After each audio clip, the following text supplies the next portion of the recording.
Ecclésiaste, chapitre 12.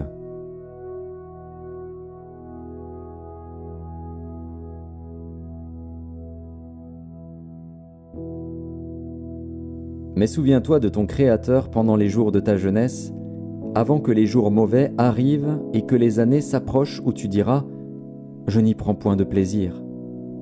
Avant que s'obscurcissent le soleil et la lumière, la lune et les étoiles, et que les nuages reviennent après la pluie, temps où les gardiens de la maison tremblent, où les hommes forts se courbent, où celles qui moulent s'arrêtent parce qu'elles sont diminuées, où ceux qui regardent par les fenêtres sont obscurcis, où les deux battants de la porte se ferment sur la rue quand s'abaisse le bruit de la meule, où l'on se lève au chant de l'oiseau, où s'affaiblissent toutes les filles du champ, où l'on redoute ce qui est élevé, où l'on a des terreurs en chemin, où l'amandier fleurit, où la sauterelle devient pesante, et où la capre n'a plus d'effet, car l'homme s'en va vers sa demeure éternelle, et les pleureurs parcourent les rues.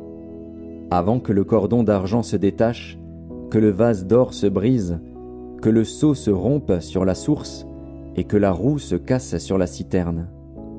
Avant que la poussière retourne à la terre, comme elle y était, et que l'esprit retourne à Dieu qui l'a donné.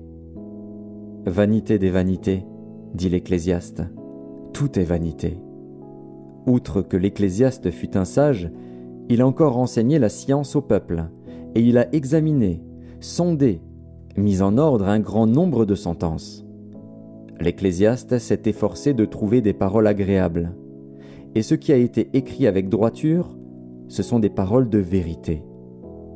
Les paroles des sages sont comme des aiguillons, et, rassemblées en un recueil, elles sont comme des clous plantés, donnés par un seul maître. Du reste, mon fils, tire instruction de ces choses. On ne finirait pas si l'on voulait faire un grand nombre de livres, et beaucoup d'études est une fatigue pour le corps. Écoutons la fin du discours. Crains Dieu et observe ses commandements. C'est là ce que doit faire tout homme. Car Dieu amènera toute œuvre en jugement au sujet de tout ce qui est caché, soit bien, soit mal.